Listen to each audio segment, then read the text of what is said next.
a date stamp to confirm that? Because the clerk of the Senate indicates that we received your responses yesterday.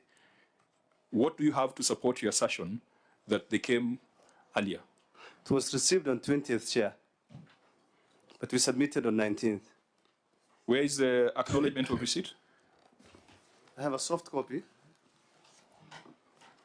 Are you going to tell us, because of the distance it takes from Garissa to Nairobi, you can send an email from Mandera?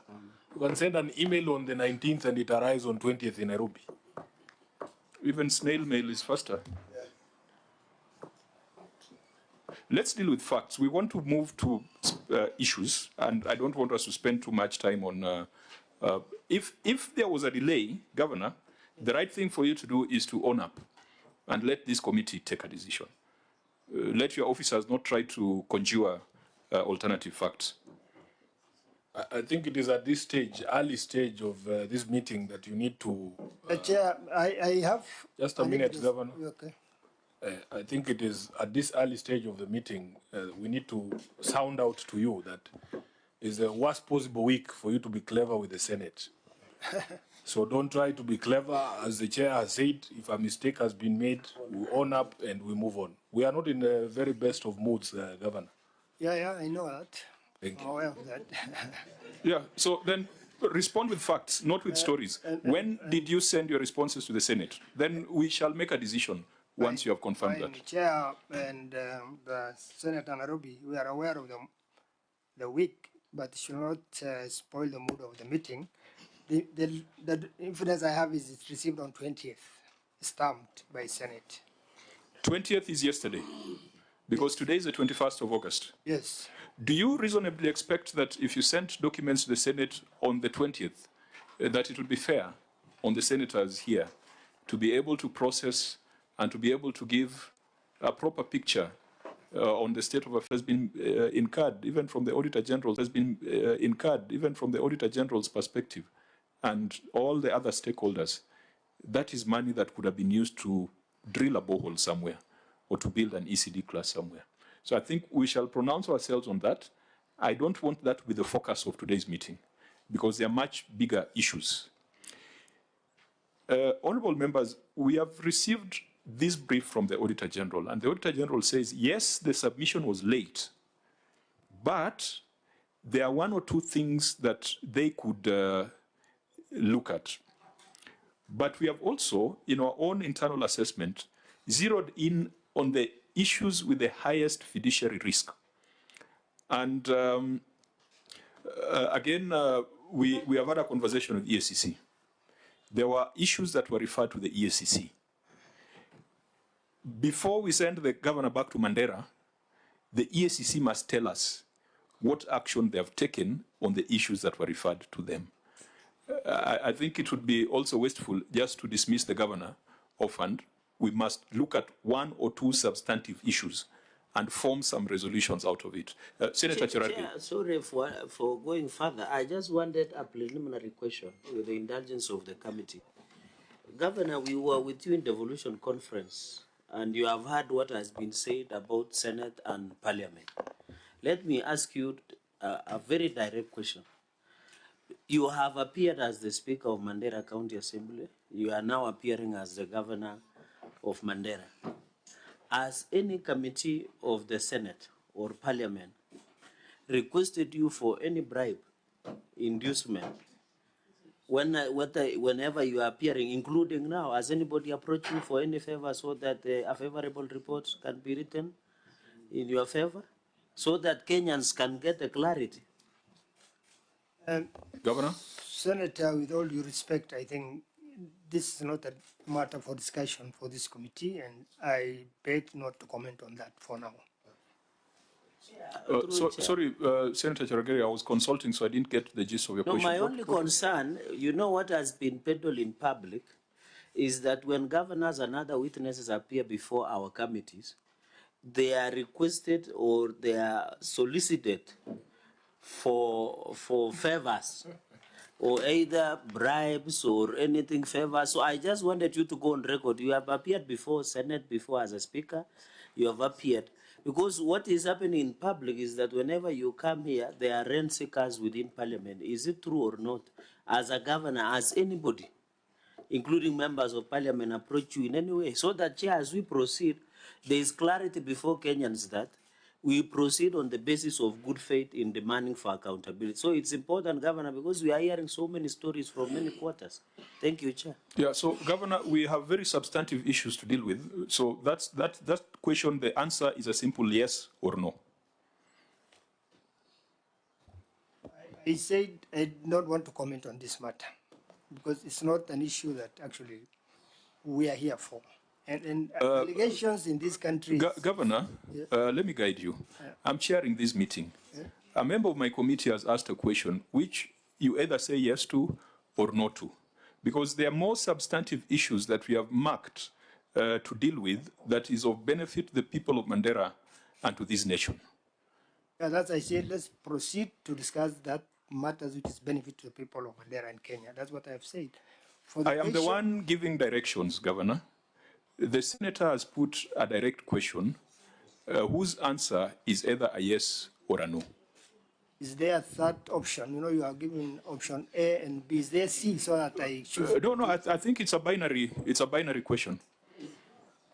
You know, you can say yes, you can say no, or you said I don't know. It is be another option. It is a binary question.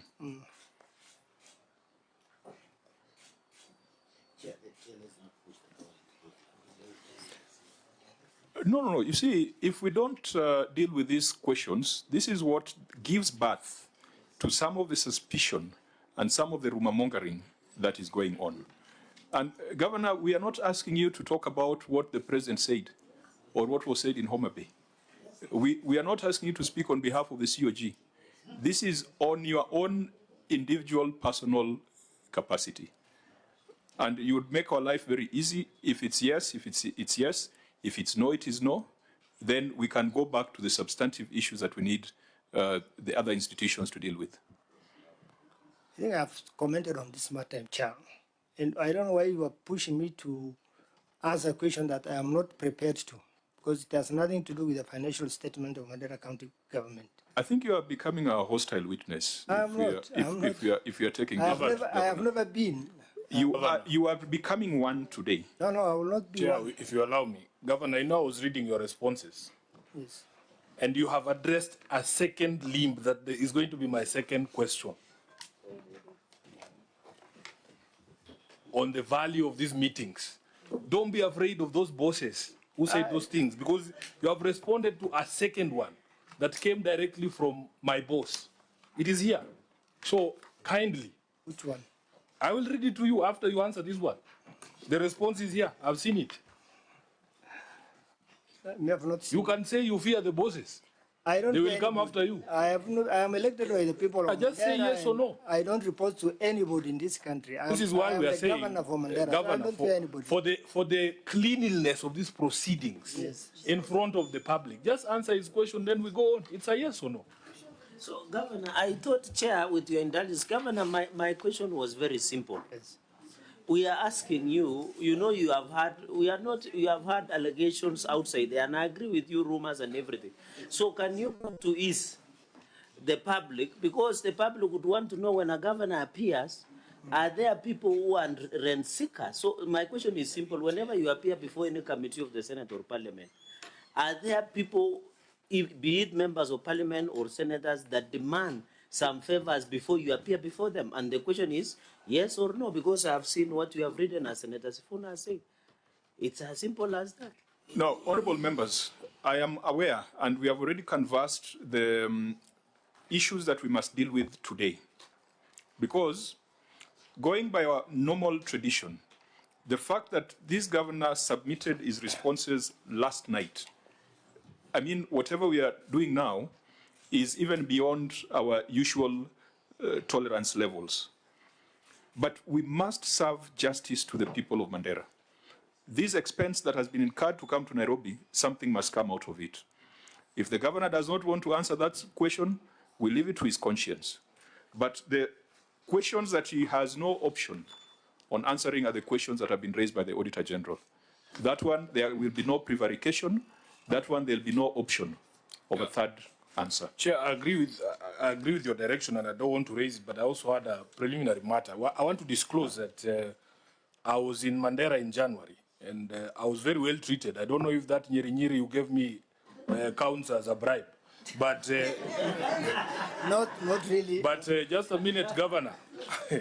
You know, the second limb of that conversation, I've seen you have addressed here on the importance of these meetings, whether these meetings are important, whether governors should actually appear. And if you see your paragraph 1 there, you've said you consider this appearance not merely a procedural engagement, but as an invaluable opportunity to uphold the principles of accountability, transparency, and stewardship of public resources, which are the bedrock of our constitutional order. That matter was also raised in Homa Bay. You have chosen to answer that one, but I wanted just share, because of the experience I had in Mandera. There were a few issues that arose when I was there. If it is possible for me to just take 2 minutes, or you to take 2 minutes to appraise me on the current situation on the ground. There was a problem with electricity. Was it resolved? Yes, that one's been addressed. And you have not come to say thank you, Governor. Thank you very much. Thank you. Okay, now, members, we need to make very quick decisions. Our statutory timelines have not been adhered to, and will therefore not pretend that we are in a position where we have the capacity to interrogate this report. Is the Chair of Public Accounts, Mandera, back in the room? Clerk, is he back? Now, since you are the clerk, there has been conversation that governors should appear before the county assemblies. Clerk of the Park of Mandera County Assembly, could you tell us whether that committee has processed this report of the Auditor General, and whether it has prepared any report which has been adopted by the House? The committee has not discussed this report, but currently we are considering 2 reports on the same year. The committee has not considered the report.